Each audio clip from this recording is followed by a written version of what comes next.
በእስልምና ስለ አንድ ቅዱስ ስለሆነ ሰው ከተናገርክ በኋላ ሰላም በሱ ላይ ይሁንና ትላለህ። በግዕዝ የኛ መጽሐፎቻችን ብናይ ስለ አንድ ቅዱስ ሰው ስንናገር ሰላም በሱ ላይ ይሁንና እንላለን። ይሄ የአረበኛ ተጽዕኖ ነው። የኢትዮጵያ አብዛኛዎቹ የግዕዝ መጽሐፍት የተተረጎሙት ከአረበኛ ነው። በዚህ ምክንያት የአረበኛ ተጽዕኖ አለባቸው። ሁል ጊዜ ሰይፍ ይዘን ስንዋጋ ይኖረን ነው የሚመስላቸው ልጆቻችን።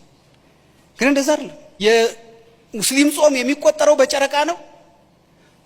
አብይ ጾም የሚቆጠረው በጨረቃ ነው። እስልምናንም ክርስትናንም በኢትዮጵያ አውድ ለማየት ሞክሬያለሁ። በብዛት ደግሞ በአንዳችን ውስጥ አንዳችን እናገኘዋለን። እንደው የብሔሮቹን ልተወውና የእምነቶቹን ላንሳ። እኔ ብዙ የመጣሁበት ዳራ ከሃይማኖት እስልምናንም ክርስትናንም በኢትዮጵያ አውድ ለማየት ሞክሬያለሁ። ሁለቱም የሚለያዩባቸው ከመጽሐፎቻቸው ጀምሮ እንዳሉ ሆነው ባህሎቻቸውን ብናይ ግን የሚዛመዱባቸው ብዙ ናቸው። እሱ ብዙ ጊዜ አይነገርም። ለምሳሌ በኦርቶዶክስ የዘመን አቆጣጠር ዓመተ ሂጅራ ይባላል። ዓመተ ሂጅራ ማለት በእስልምና በጣም የታወቀ ዓመት ነው። የእስልምና እንደ መቁጠሪያ መነሻው የሚሆነው እሱ ነው፣ ይቆጠርበታል። በዚህ አንዳንድ ጊዜ እንደውም የጾሙ መቼ ይገባል የረመዳን ብለን ስንነጋገር ለፕሮግራም የአቡሻህር ሊቃውንትን ሄደን እንጠይቃለን። ረመዳን መቼ ነው የሚገባው ስንል በዚህ ቀን ይገባል ይሉናል። ሁለቱም በዚህ ይቆጥራሉ። ለምሳሌ የሙስሊም ጾም የሚቆጠረው በጨረቃ ነው። አብይ ጾም የሚቆጠረው በጨረቃ ነው። ሁለቱም በጨረቃ ነው ጾማቸው የሚቆጥሩት። ይሄን አንነጋገርም። ስለዚህ ሁልጊዜ ሰይፍ ይዘን ስንዋጋ ይኖረን ነው የሚመስላቸው ልጆቻችን። ግን እንደዛ አይደለም። ጽሁፎቻችንን ብናይ የኢትዮጵያ አብዛኛዎቹ የግዕዝ መጽሐፍት የተተረጎሙት ከአረበኛ ነው። በዚህ ምክንያት የአረበኛ ተጽዕኖ አለባቸው።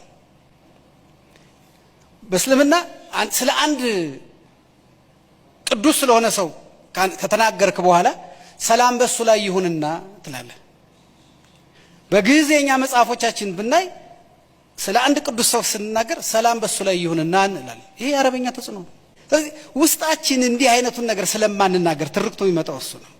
ስለዚህ አሁንም በተለይ በውጩ ያለው ሕዝብ ቢችል ቢያንስ ልጆቹን የኢትዮጵያን መዛግብት የኢትዮጵያን እውቀት እንዲማሩ የመማር እድሉ ስላለ እሱን ገብቶ የማየት እድል ቢኖር ይሄ አሁን ብዙ የምንጨቃጨቅበት ነገር ከአዳራሽ አይብስም፣ ለጦርነት አይጋብዝም።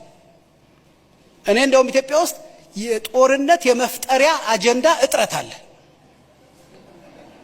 ቁጭ ብለን አጀንዳዎቻችን ሊስት ብናደርገው ለጦርነት የሚያበቃ አጀንዳ የማግኘት እጥረት ነው ያለብን።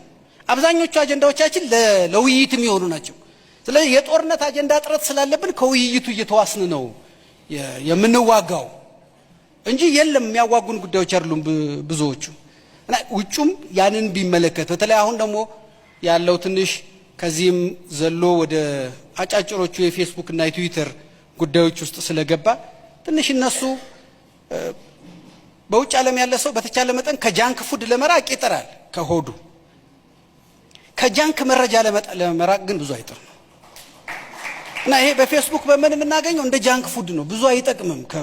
ሆድ ሊሞላ ይችላል እንጂ ጤና እንደማይሰጠው ሁሉ ያኛውን መረጃ ትንሽ ለጊዜው ያስደስታል፣ ለፈንድሬዚንግ ይጠቅም ይሆናል እንጂ ብዙ ለሀገር ግንባታ የሚጠቅም አይደለም። ራሴን እንደ ተማሪ ቆጥሬ ነበረ ለማጥናት የሞከርኩት። ኢትዮጵያ ውስጥ ብዙ የምንጨቃጨቅባቸውን ጉዳዮች አሁን ላለፉት 5 ዓመታት ባለኝ አጋጣሚ አያቸዋለሁ፣ እሰማቸዋለሁ። በብዙ የሀገሪቱ ክፍል ከጠቅላይ ሚኒስትሩ ጋር የመጓዝ እድል እና ማህበረሰቡ የሚያነሳቸውን ጥያቄዎች የመስማት እድል፣ የተለያዩ ፓርቲዎችም የሚያነሷቸውን የመስማት እድል ገጥሞኛል። ስለዚህ እነዚህ ነገሮች እውነት ሊያጨቃጭቁን የሚገቡ ናቸው ወይስ ብዬ መጀመሪያ ራሴ ነው ያጠናሁት። ምንድን ናቸው እንደዚህ ዋና ዋናዎችን? ሁሉንም ነገር መቼም ማየት አይቻልም። እና የገባኝ ነገር እውነቱ የሆነ ቦታ ላይ ነው ያለው፣ መጨቃጨቂያው የሆነ ቦታ ላይ ነው ያለው። ለምሳሌ የሰንደቅ ዓላማ ጉዳይ የምንጨቃጨቅበት በጣም ቁጭ ብለን ብናየው የምንማርበትና ከዛ በኋላ አይ ይሄ ለካ መሆን ይችላል የምንልበት ጉዳይ እንጂ እንዲህ ቦክስ የሚያማዝዝ ጉዳይ አይደለም። በተለያዩ ብሔሮች መካከል የምናነሳቸው ጥያቄዎች እኛ በጣም ነገሩን የፈተልንበት መንገድ ጥጡ አንድ ሆኖ የፈተልንበት መንገድ ነው እንጂ ያን ያህል እንደዚህ አንዱ ህዝብ ሌላውን ህዝብ እንደው አንዳንዴ እኮ ኤክስ የሚባለው ህዝብ ዋይን ለማጥፋት የተፈጠረ እስኪመስለን ነው እኮ ምን እናገረው ሌላ ዓላማ የሌለው የማረስ የመነገድ የማግባት ምን የዓላማ የለውም ያ ህዝብ ብቻ የሆነ ነገር ለማጥፋት የተፈጠረ እስኪመስል ነው ምን ተርከው እነዚህ ነገሮች ቁጭ ብለን ብናይ የመቀመጥና የማየት ችግር እንጂ እንደዚህ እንደማንሆን ነው ያየሁት።